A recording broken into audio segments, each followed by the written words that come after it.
All right, looks like we're going live and I see some participants slowly joining. Fabulous, welcome everyone.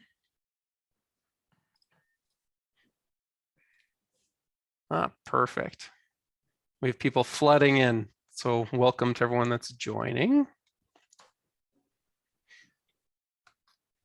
Just as by way of introduction, my name is Carl Dalton and I'm one of your CCI Manitoba board members. Today we have a special webinar for you. It's a panel presentation we've organized in collaboration with the Winnipeg Regional Real Estate Board. Our webinar is titled One Team, One Mission, Realtors, Property Managers, and Owners. So we're going to blast through the announcements today because I want to have lots of time for our panel discussion and for questions and participation from you guys. So the only announcement I want to highlight is the CCI Manitoba Introductory course. Our intro course is launching this January 2022. And the course is entirely online, so you can sign up and take the course at your convenience. For those of you who aren't members of CCI Manitoba, you can still sign up and take the course to learn more about condos. You'll be able to find it on our website. That's cci-manitoba.ca. Again, cci-manitoba.ca. So check out our website this coming January. And you might want to join CCI Manitoba while you're at it, because we're pretty great. So our sponsor for today's session is Alan Reese. Alan's a realtor with RE/MAX Professionals, and he's one of our CCI Manitoba board members. A big thank you to Alan Reese. This session wouldn't be possible without his support and assistance with getting the conversation started with the Winnipeg Regional Real Estate Board. And on that note, I also want to acknowledge the Winnipeg Regional Real Estate Board's Government and Stakeholders Relation Committee Chair, Boris Mednikov, who brought these issues to his board of directors' attention and then approached CCI so we could work with realtors to find possible solutions in the interest of, having a better understanding between our organizations and also amongst our unit owners. So that way, we hear from our members and unit owners generally what issues are from their perspective and questions that they have, so we can just educate and be aware of kind of how the entire process works. So this is a collaboration amongst all of us. And on that note, thanks for Boris for helping make that happen. And so now on to the meat and potatoes. So for this webinar, we put together a panel of knowledgeable people. We've got an experienced realtor, a property manager, and a unit owner to provide their perspectives on 3 topics. We're going to be talking about lockboxes, we're going to be talking about signage, and we're going to be talking about documentation. And so I'd like to introduce our panel.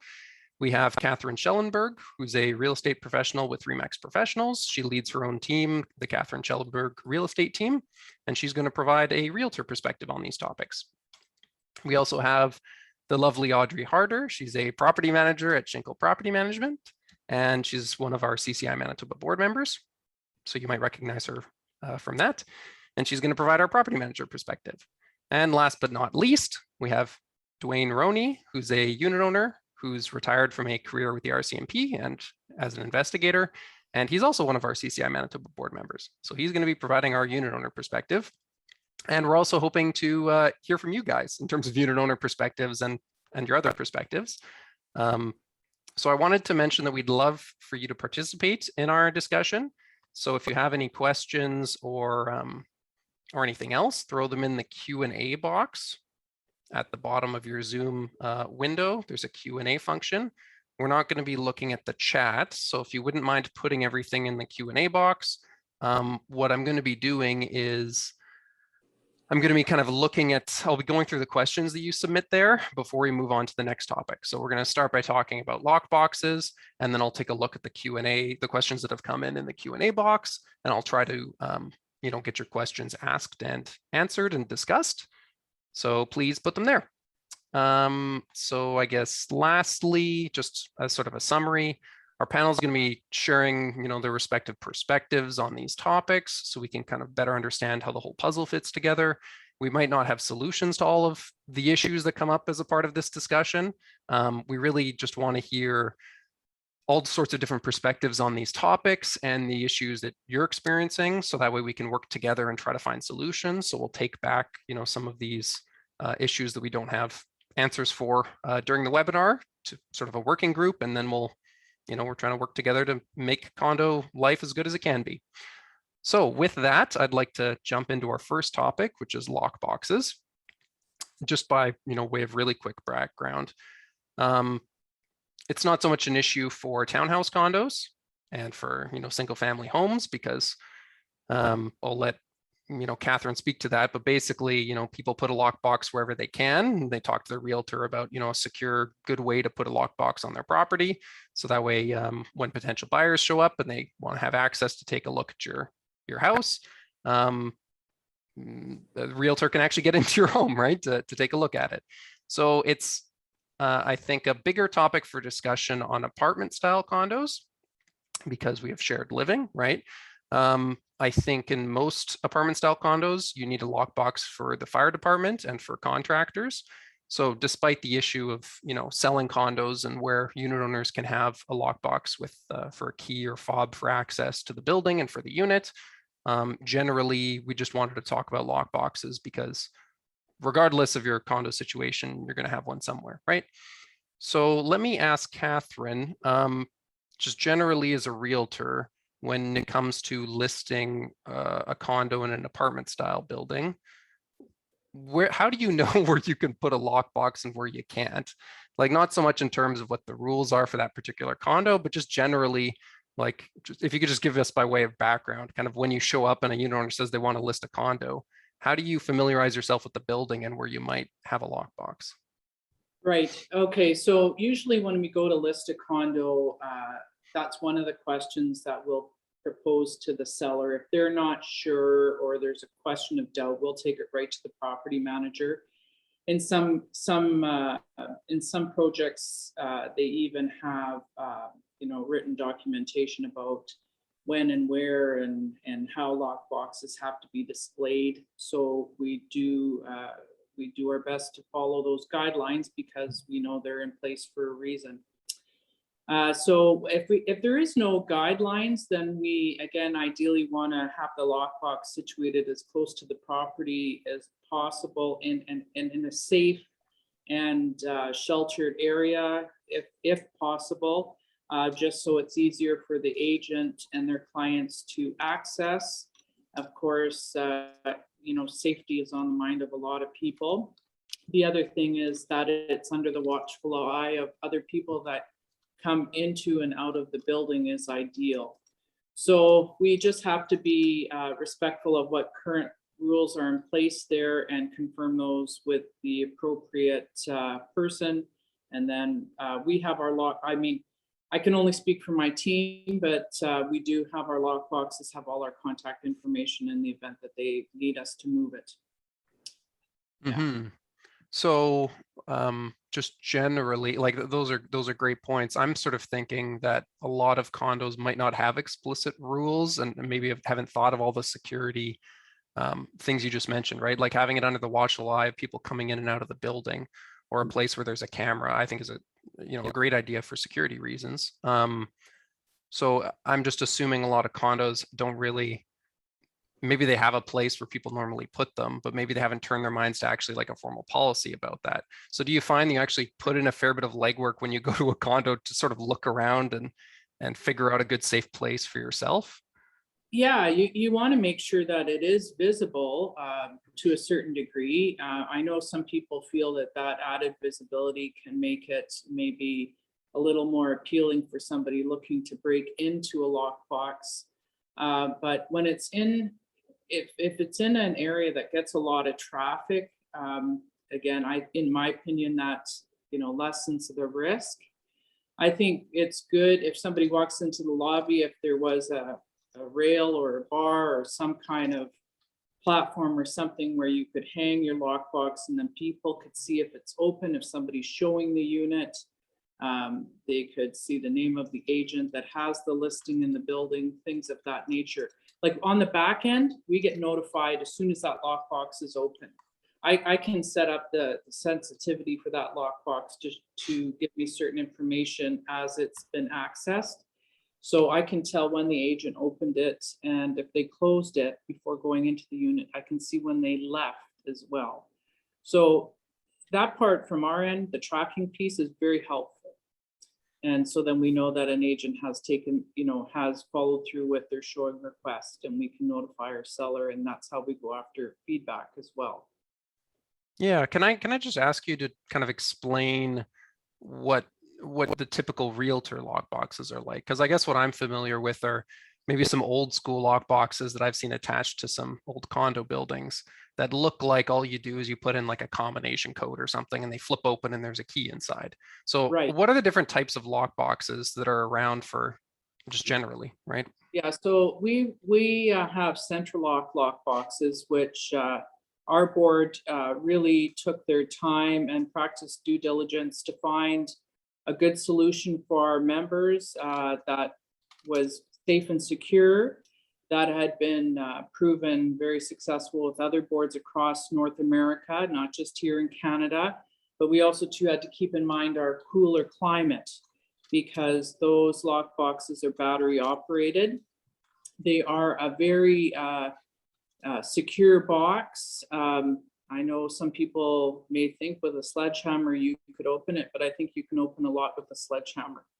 So there's been our previous lockbox required like a sensor key to get in, which, if you lost your key, that wasn't the ideal. Mind you, you still had to put a code in to get it to work. But the central lock is nice because we can, in the event where a seller has locked themselves out of their unit, or they've contacted us to give access to a family member, in appraisers that need to go in, they're members, they're licensed and they're members of our board. They can get into the lockbox to get into the unit to do what they need to do. And we can give a seller a passcode if they lock themselves out, so they can get in to get their keys to get into their unit. Oh, nice. But just in terms of it being battery operated, so like again, because I'm super ignorant about what the battery is for. So you mentioned, yeah, so maybe you can just sort of explain like what are some of the functions of the central lockbox, and then whether So, condos could get it if they, don't need for their own purposes. yeah, so we can, it runs by battery, it's operated, we communicate with our smartphones through Bluetooth to it to open up the lockbox to release the shackle. So we can go in at any time and see the activity on any one of our lockboxes. It also sends us a notice to say that the battery is low and that we should take that lockbox off and replace it with a new fresh lockbox or one with a new battery in it. So a lot of the maintenance, if need be, on those lockboxes is handled by the board. They will take the lockbox and do what they need to do to get it fixed. And if it can't be fixed, it gets replaced. But I feel the lockbox program, for the most part, has been very successful. So, and I mean, I just feel it's a very smart way to be able to show a unit, and the fact that, a seller can have 3-4 showings in one day. Yeah. So I just want to ask a couple more questions to piggyback Sure. off that so I understand a little better. So the central lockbox, you said all realtors in Manitoba use that? Like it's standardized or? Well, it's standardized amongst our members. Okay. So the Winnipeg Regional Real Estate Board has a central lock program. There's other non-members that are licensed with Manitoba Securities that are maybe not using a lockbox. They're using maybe something they've, like a contractor lockbox they've purchased at a Home Depot or Canadian Tire.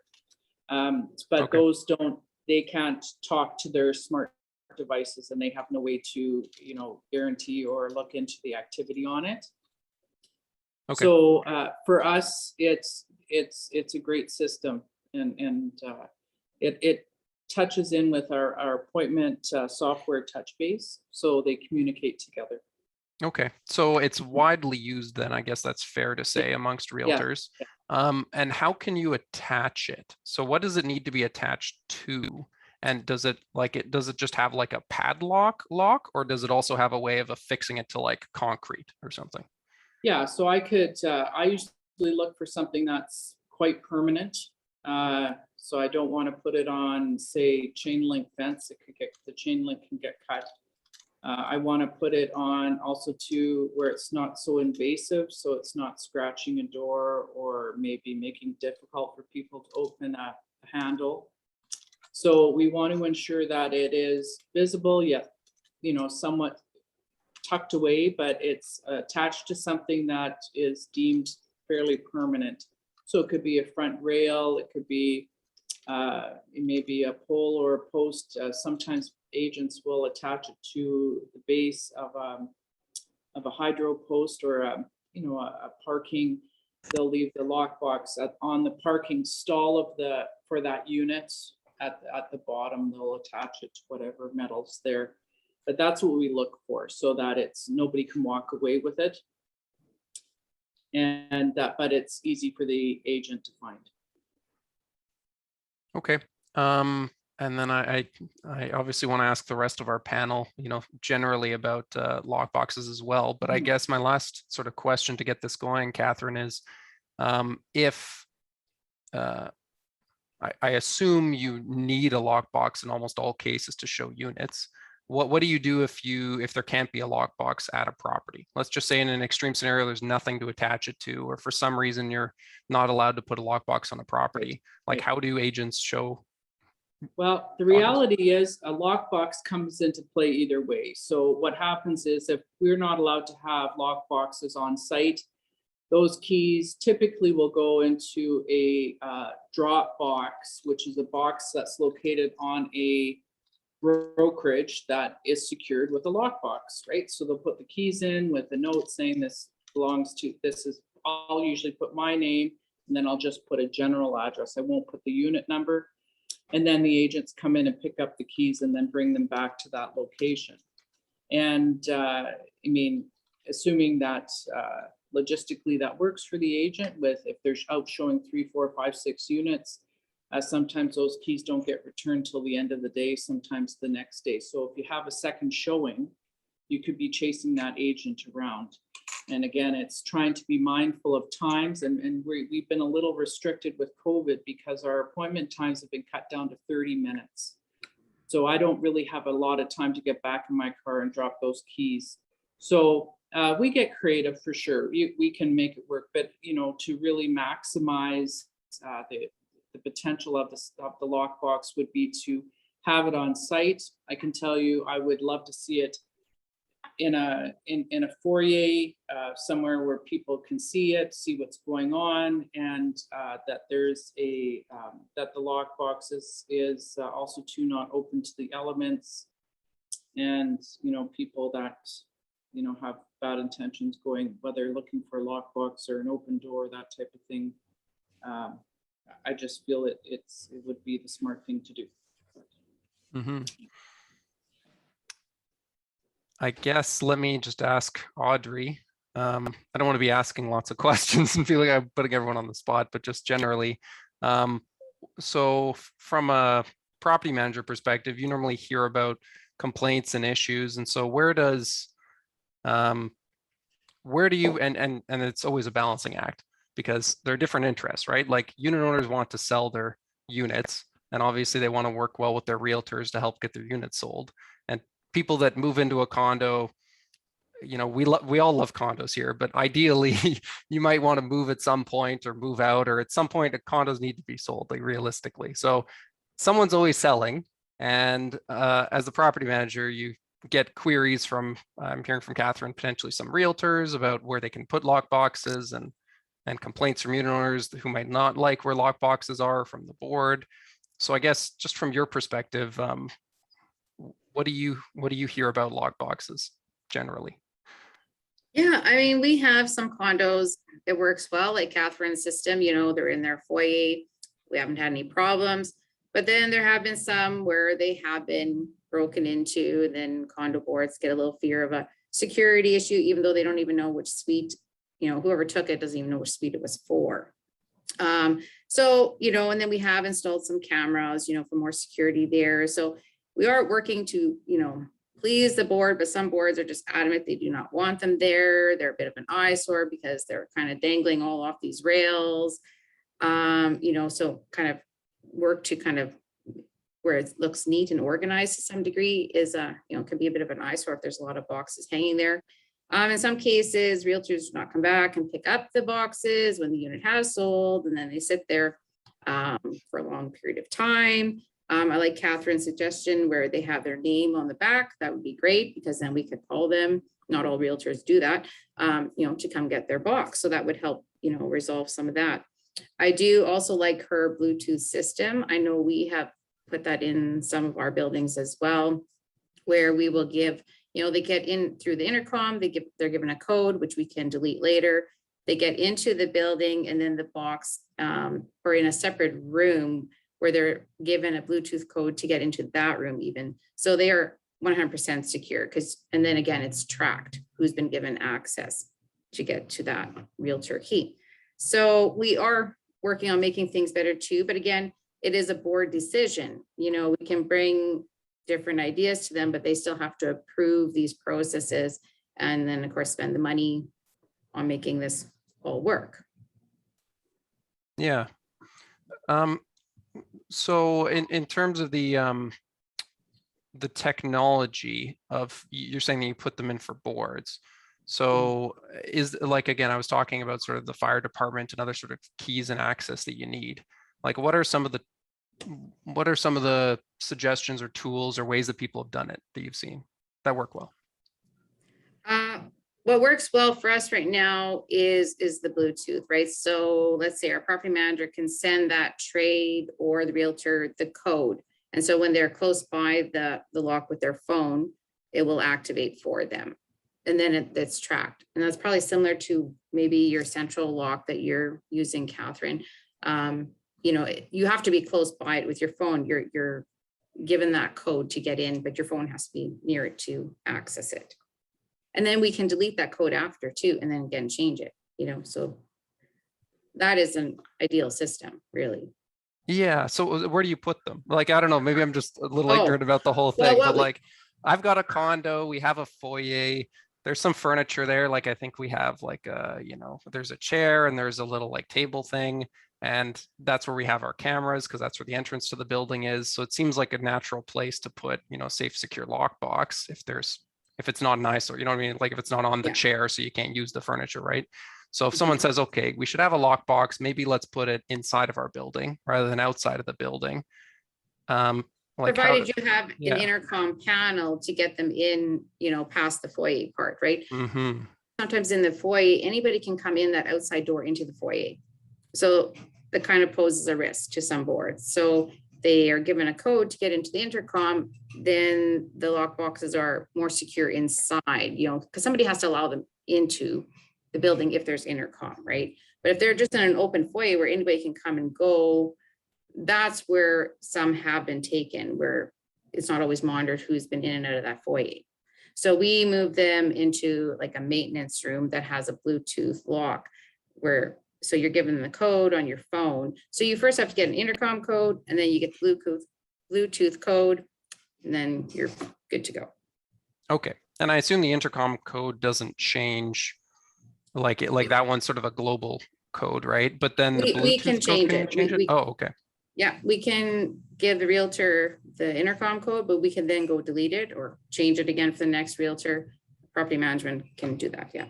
Okay. And that's separate from like unit owner intercom code or something that they would use to. Okay. Mm-hmm.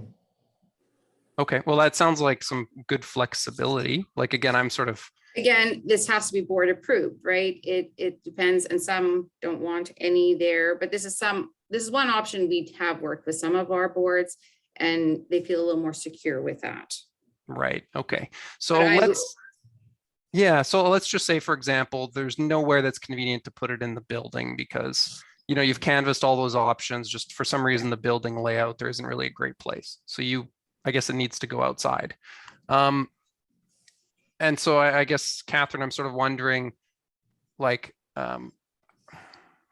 I've heard that these lockboxes have good security, but I don't really know. I've never tried to break into one before. So like, how hard, like when you hear of a break-in of a lockbox, how does it usually happen? Is it because someone's able to get it off of whatever was attached to, or is it because like they can bring some tool to break it right outside of the building? Like I don't even know what the risk is generally. Yeah, so I don't know of any specific stories about that. I do know we had a realtor in our office that had their lockbox on a condo project that I guess somebody had a lot of time on their hands and decided to take a screwdriver to it to try to break open the box. Now, I guess a couple hours they followed I guess they saw him on a monitoring cameras, but after the fact, but he had been at it for 2 hours. They still couldn't get the lockbox open, and he decided to give up.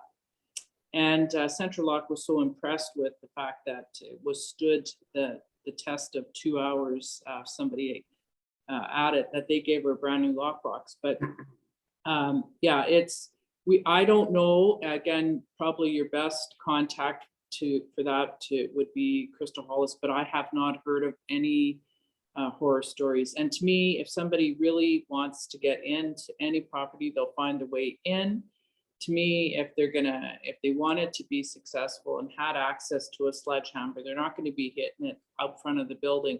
They're going to cut it right off, and they're going to take it to wherever they need to take it to do what they need to do. Mm-hmm. That's why having them inside really is the ideal. It would be the ideal. Dwayne, in your condo, have you heard anything about lock boxes from, generally whether they're issues or whether they're fine? Where are they normally put in your experience? In my particular condo, which is nearly 150 units, lock boxes are only permitted for emergency services. There are unique codes that other delivery agents, Canada Post and whatnot, they can access through unique codes. What I would certainly emphasize, and as Catherine has said very well, as Audrey, is the security system itself has to be as solid as possible through the use of Bluetooth and through the use of phones. It's a very good system. I haven't heard anything negative about that. What I would iterate as an owner is a good line of communication between the owners and the board and the property manager to come up with a solution.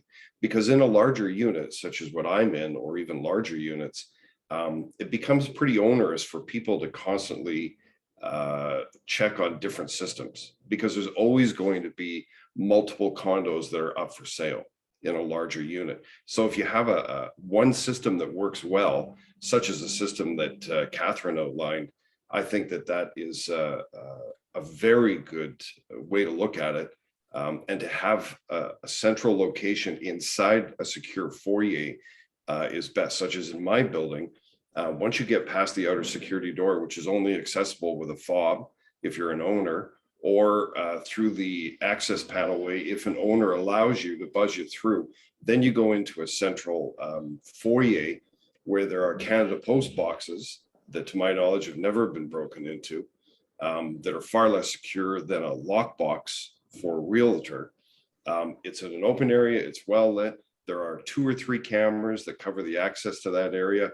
Plus there are condos that are within close proximity. If there's going to be hammering and banging and sawing as an attempt to remove it, people are going to hear that, and they're going to intervene. They're going to call the police, or they're going to call someone to intervene. So what I would just reiterate is communication between owners and their board to come up with a solution.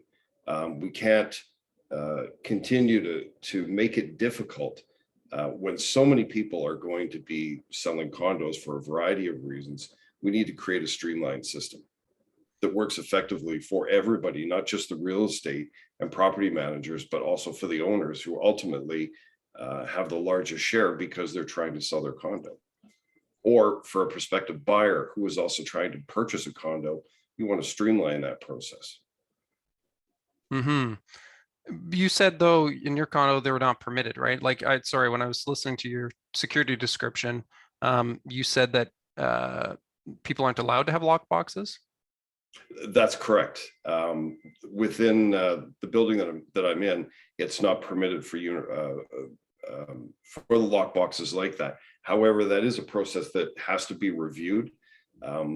And I think that it could be improved upon significantly by taking suggestions such as what Catherine offered, which is a very good system. And in my experience with law enforcement, one of the greatest things to try to overcome is the fear of the unknown, or the fear of being a victim of crime. If you've got a good system and you've got that everybody understands how it works, and it's a proven system that is also available to security upgrades through like a Bluetooth system, which should constantly be upgraded, that's the best system that you can have. And it's effective, in my opinion. Mm-hmm. Audrey, like how typical is it for lock boxes to be like outright prohibited in your experience? There are a lot of locations that don't want them there simply because it maybe isn't a place to put them, or the, you know, it gets kind of messy in foyers, and some have had them broken off, and then whatever it was attached to was then damaged. So, you know, it varies. Some allow, some don't. We kind of have a split there, but that's where we've kind of come into play, you know, with the Bluetooth system, bringing the board different options, you know, because we still have to, it's not even realtors that we have to get in, it's trades too, right? It's contractors, not into suites necessarily, but into different common areas. So, you know, we run into that problem too of allowing entry, and we can't always be there to, of course, open the door. So it's very similar to that kind of a setup, but it's, again, it's kind of maybe bringing some new options to the board. Maybe some are not aware of this system, you know, because I know we've seen still some lock boxes. It is exactly like you said, Carl, the combination code. They're not Bluetooth. And those have been typically the ones that have been broken off in my past experience. So, and again, some are outside, you know, so anybody can really come by, and there's no cameras. So yeah, it's definitely bringing different options to the board. I'm glad Catherine talked about Central Lock. I know we use a different one. I think it's called Secure Lock or Secure Tech. So I'm sure there's different options out there. So property management can maybe look at different options for their boards, you know, so they feel more secure with the system and knowing that it's tracked, to kind of work together and make everyone's life a little easier. Could I ask you how common this is? One comment said there could be one lockbox with the main floor key, right? Like outside security door, I guess. And the apartments could have the realtor's lockbox on the suite door. How, like, have you heard of that before? Like, how common is that? Like that people will have kind of like a separate lockbox on their own door for access to their unit. And then there's just like a global, I guess, like exterior key for, like we mentioned, all these other people that need access to the building. So you're saying they would have, so there's no foyer here with an intercom, or no intercom, obviously on the outside, why they need a door key? Because usually you can have, most buildings, the newer ones have intercoms, so you wouldn't need a door key to get in. Okay. Yes, we have had some lock boxes on the physical door of the suite. Again, it's up to the owner and the board whether they, of course, allow that. Right. Had that, yeah. Okay. I'm gonna sort of go through some of these questions / comments and get your thoughts on them. One person mentioned that we have had many lock boxes attached to the gas lines by the gas meter. They don't think that's safe. They encourage agents to contact the property management if there's not a specific location provided by unit owners or documentation from the condo corp. So I guess that's a good idea. Like Catherine and Audrey, you know, if you're a realtor and you're going to a building, like I assume you take a look first, and then maybe you'd call the property manager if you're not sure where to put it. Like it's different realtor by realtor, obviously, but. Well, you mean the property manager, if there was a designated area that they wanted the lock boxes, again, they can notify the agent when they order the condo documents needed to list the unit. I mean, just in listening to some of the comments, there were really good comments. I think that there can be a protocol put in place for the realtors to follow from the time the lockbox goes on till after the unit sells. And that would, I think, be beneficial for the realtor, property manager, and the owners of the project. But yeah, sometimes agents are just, you want to find a place that's easy for the agents to find And, you know, especially when you get into the winter months, in some areas, it's really hard to get through the snow to gain access.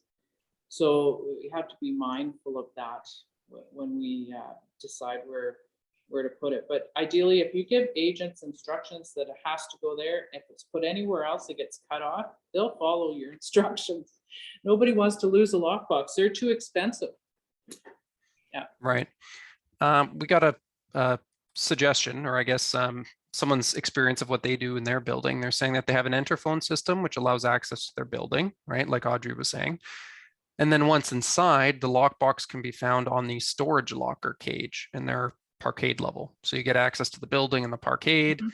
Then they say, you know, the first area shown by the realtor is the parking spot, like the parkade, and then the storage cage. And that's where they get the key to get into the unit, presumably. So that's an Okay. option, right? Yeah, very good. Comment that some condo boards are not aware that lock boxes aren't allowed by the property manager. So that sounds like kind of a miscommunication or disconnect between the property management and the condominium's board of directors, right? So I guess some boards maybe haven't turned their mind to it, and the property manager has a standard practice for how they deal with these things and with the building. And so the comment here is sometimes the board maybe isn't aware that the property manager hasn't allowed lock boxes. So it might not be kind of a condominium corporation mandate, but rather a decision of the property manager. I guess maybe I'll just say it would be very good for the board to be in communication with the property manager. Mhm. Audrey can kind of Yeah, and in honesty, Carl, some boards don't care, you know, and so we are given direction from them. So if they don't want, you know, they don't care, they're fine with it where it is. And in other cases, it's a bigger problem. So then we have to come up with a solution, right? Yeah. Okay. And the last one before I move on to the next topic, because we want to get through everything.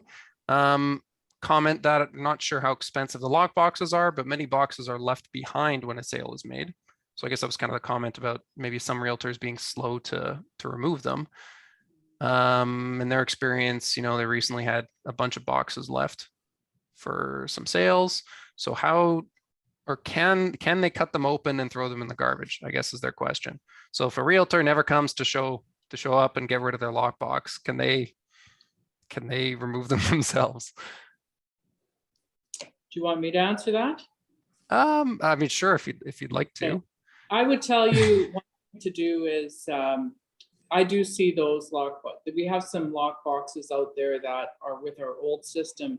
So the realtors, when they just weren't quick enough to remove them, even though they were given lots of time to remove all those lock boxes for the switchover. So they lost access to be able to do it.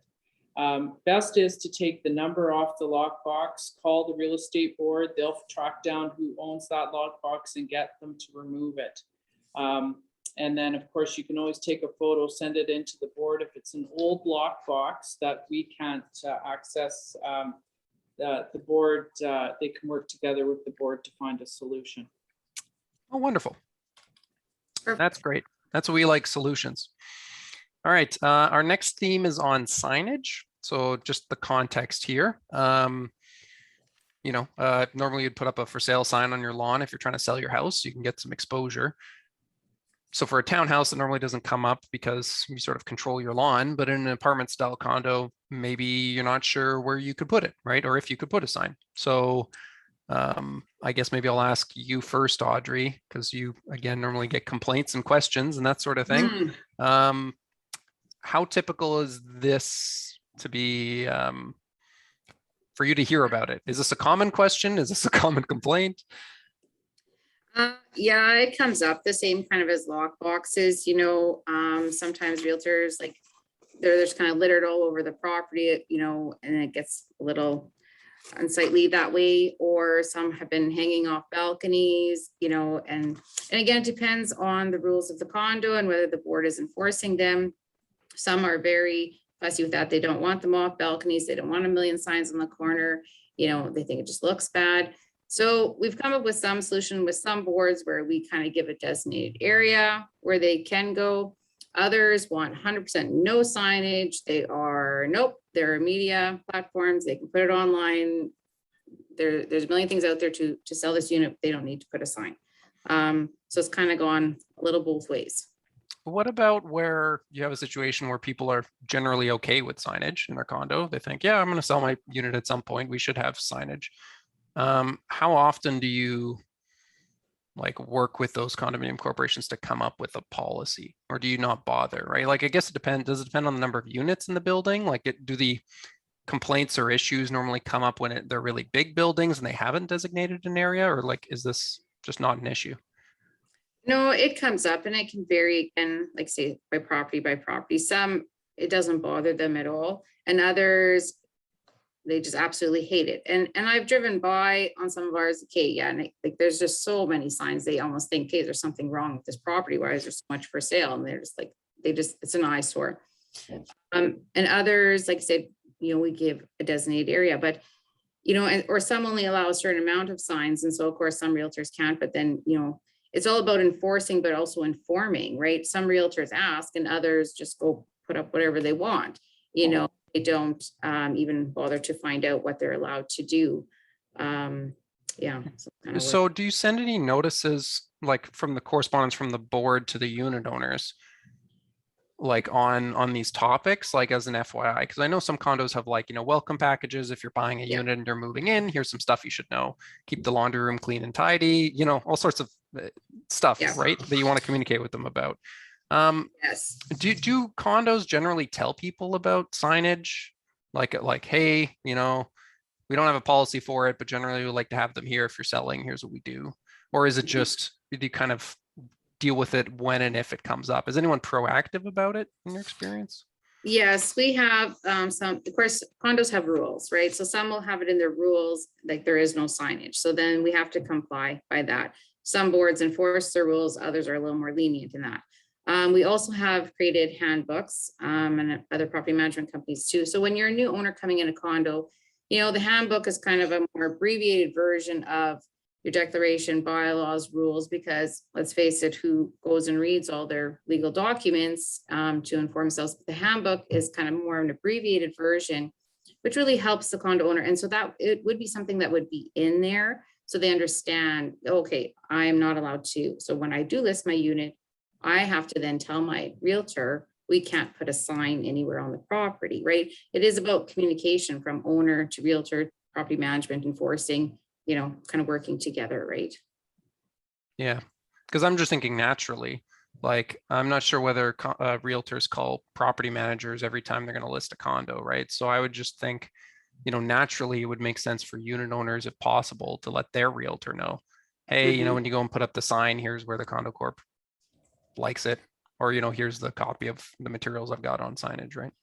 Yeah, for sure. I mean, it for sure could start with the owner because they're listing their unit, right? So the realtor will depend on them for a lot of information, see what documents they have, which will lead us into our next topic. But but definitely, are they allowed to do signage? The owner, if they don't know, then could reach out to their property manager as well and find out if they don't have a handbook or don't know where to find it in the rules. I mean, that's what we're here for too, right? One comment that came in is that some projects have signed trees rather than a plethora of signs, a whole bunch of signs out. Catherine, can you sort of explain? I don't know, I'm not familiar with them. So what is that all about? So the sign trees, the first time I saw them was when I was in Vancouver because they have so many condo projects. So it's one main sign. You list a unit in that building. You have to have your sign maker make a sign that is custom for that to hang on it. So it would have your name and your contact information. Again, as a realtor, I always like to be able to give the unit number on my sign. So again, those are just little details. Signs are, it's, I guess I don't know. To me, the lockbox is a bigger issue than the sign. It's because I do believe in Audrey's comment about a lot of people's search starts, it's online, right? They're not necessarily doing drive-bys. They'll do a drive-by to maybe see the position of the building or its placement on the block, that type of thing. But our sign calls, we still get them, but they're not as many as we had 10 years ago. So that's subjective. I've sold some condos very quickly without signs, and I've had condos with great visibility on busy roads, and I don't get one sign call. Okay. But if signage, for some reason, people thought that signage would be really good to have, it's the condominium corporation that sort of designs and builds this sign tree and then has a rule that says, hey, if you're listing it. Absolutely, because when we do get inquiries, it's amazing how many we get from within the project, because people have family or friends that are looking to buy into that project because they've already, they have a family member living there that loves the building, right? And you'll see that. So it's nice if when they come over to visit to see what's available for sale. In some cases, maybe some of those unit owners are looking to lease as well. I don't know if that's a different beast altogether, but that's something where somebody could maybe hang a sign saying that they're leasing their unit as well. Mm-hmm. Dwayne, I saw that a question came in for you on lock boxes. So just generally, like in your experience, is signage permitted? Where would it be? And what do people do for access with lock boxes, just to close that off? And what happens in this building often is the unit owner simply gives a door key or a unit door key to the agent that is handling the sale. The agent retains the key until the sale is completed, and then they just deal with it after the sale. Okay. And is there a place for signage on the property? No. Okay. Well, there is a place where signs could go, but the board has prohibited it as part of their bylaws. I don't think it'll ever change. Right. And that's a common problem with some of the condos in the downtown core, because some of the buildings don't have property that they own that they could put on. Their building goes right up to the property line, so they really can't put a sign on a public sidewalk or in a parking lot that they don't own or control. So it becomes problematic for some of the downtown condo corporations. Great. One last question before we move on to our next topic, because we're running short on time. For a bare land condo, like a townhome, unit owners are allowed to have signs posted on their unit. So great, like right in front of your townhouse. Question is, must realtors seek board permission to post their signs on common elements? So I guess generally, Carl, it would depend how their rules are written, right? You're gonna have on bare land and townhomes like that, you're gonna have rules for the common elements, you're gonna have rules for your units. So on how your rules are written, if it says no signage on the common elements, well, then if your yard, in some bare land, the yard is part of the unit. So then if the unit allows signage, then technically they can put it on their yard. In some bare land, the unit is only the home, the yard is common element.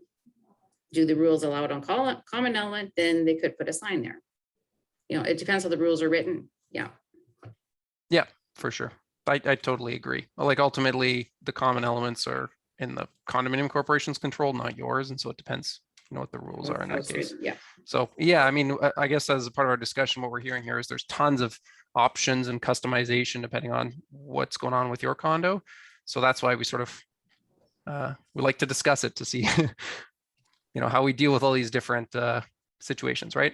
So lastly, if I can move us on to condo documentation, our last third theme here. The context here is, if you're selling a condo, you need certain documentation to provide to a seller, from a seller to a buyer to finalize the sale. So that's an important part of the process of selling a condo unit. And so I guess maybe I'll just start out by asking Dwayne, how do unit owners in your building just get condo documentation generally? Do they get it when they buy the units? Do they call up their neighbor? Do they call up their board, their property manager? Like just generally, how do people pull together this documentation? They generally obtain them from the property manager that acts as the agent for the board. And in my conversations with two condo board presidents in the last 2 days, They've delegated the authority to retain and sign off on those documents for sale, so that the board then doesn't have to deal with it. The property manager can deal with it. It's more effective. They find it's more effective. And the property managers probably know more about what is required than some directors would. Right. And just so someone knows when they're sort of pulling together some of these documents, what's how do you pull it together if you want to sell your condo, right? Like you start, I guess, by contacting your property manager. How long does it take to get the documentation? What documentation do you need from them? Well, it can often, it's often dependent upon the structure within the condo itself, the condo corporation, whether or not the board delegates the authority to a property manager to retain these documents and to produce them, to sign them off, or whether a board or a director on the board has to do that. When you purchase the condo, it's my understanding, almost everybody gets a copy of the condo rules, the declaration, and the bylaws. As an owner, you should absolutely retain those documents. Don't lose them. Don't give them away. Don't shred them. They're very important documents. If you can't get them at the time of sale or with your agent, then you're going to have to go to your property manager, most likely, to get copies. And some property management companies will charge for that. Some won't. But if you need, you have to have the documents. So keep them, retain them, don't lose them. Yeah. So Audrey, like as a property manager, I guess every property manager should have a complete copy of all these documents, right? Like that's ultimately. Yeah. Yeah. I mean, there's a list that you need, right? As far as declaration, bylaws, rules, and you're going to need the budget, you're going to need minutes, there's a whole list of items there. And some realtors are really condo savvy. They understand what they're all wanting there. Some we have to walk them through different things of, what they're needing there, different plans, whatever it is that they're putting together for the sale. But definitely we do educate our owners to keep those documents, just like Dwayne said, because there is a cost to replace them if we have to, reproduce them for them. But definitely we also help our owners walk through a sale as well. Some of them are very lost in that checklist. So we do help them and remind them, okay, you would have got this when you bought your unit. Oh, okay. And then they go look in their legal documents and they actually find these things and then they save some money. Yeah, so we are educating our owners, and I think they are getting a lot better with that. But yeah, so again, comes down to teamwork and educating everyone. And if you're providing documents, do you normally provide them, like if someone orders, let's say, a disclosure statement or something, or they're asking you for the declaration of bylaws because they've lost theirs? Do you normally email them to them? Do they have like an online purchasing system? Do you just prepare them and print out paper copies that they'll come and pick up from your office? Like what can people expect? They can order them through our website. And then they are generally emailed to the client or to the lawyer, depending who's requesting. And then of course they have to pay for them. But we do have some that still actually do want a printed copy. So they will stop by and pick them up, or the realtor, but most of them we do email to realtors or to the owner or to the lawyer. Yeah, and one question came in here that asked, are PDFs an option or are paper copies required? Well, I'll just speak to that and say, I don't, well, maybe I'll let Catherine speak to it, but my experience is most people are okay with digital copies of documents these days, whether it's, PDFs on a USB or emailed to you. I know some people might be old fashioned and they really want to see paper copies. So I don't think that that's common, but, correct me if I'm wrong. So I'd say, yeah, PDFs and digitally is kind of standard these days. We have another question. What's the charge for a declaration? And I guess what the costs are of these documents generally. I'm just going to say, quickly that a lot of them can be free. Like Dwayne said, if you have them already, you don't need to pay anything. You just turn over what you got when you bought it. Some of them you can, it depends. Your realtor is really the one who can help you the most with this process, because they can obtain them in the cheapest way possible, right? They'll help work with you to get copies if you can for free from someone, or they'll order them from the land titles office for their cost, the government's cost basically for those documents, or from the property manager and what they charge for them. So I guess the answer to that question is it varies on each of these documents. There's no standard fee in the legislation. So typically you're going to get copies from your property manager, and different property managers have different fees for the documents. I think I answered that, right? Mhm. Shouldn't the owner have provided the declaration to the buyer? Yes, let's, thank you, Jocelyn. Yeah, I agree with that. And a lot of these are documents that you can get when you bought the condo. Some of them you have to order specifically for a sale. So there are a couple of those you're gonna have to pay for, so be aware of that. One comment, I'm a director of a townhouse condo property. We find that different real estate agents require different documents other than bylaws and declarations, which are commonly requested. Well, I'm not sure if anyone has an answer to that question. I guess I'd say there's a standard set of documents you need to disclose as a part of the condominium package. Maybe they're pulling together some of them from different places. The two that you should always see if you're self-managed is you're going to be asked for providing a disclosure certificate from the condominium corporation, and usually a status certificate. So if they're requesting other stuff than that, well, maybe because they're missing something in their package, right? Comment that their management company wanted $150. I'm not sure if that's for one document, like a disclosure certificate, or for a whole package. So, I mean, thank you for the comment. We've got one or two more at the beginning, I guess, of our presentation. There was a slide that showed a guide for condo sales. Where is this available? I think you're referring to the CCI Manitoba guide that isn't just entirely for condo sales. It's on condos generally, so lots of really good information. CCI Manitoba sells those. I think they're $5 each. We probably have a buy one, get one half off offer, I think. So if you're looking for that condo guide that was in our slide presentation, you can get that on our cci-manitoba.ca website. Otherwise, yeah, your realtor also can help you pull together. Yeah, Catherine, it's called like a table of contents, isn't it? Or what is the header of the form where it's a whole checklist of everything they need for a sale, from a plan to a declaration to disclosure? So usually what again, I'm speaking from experience when I go in to list a condo, is I have that table of contents ready to go.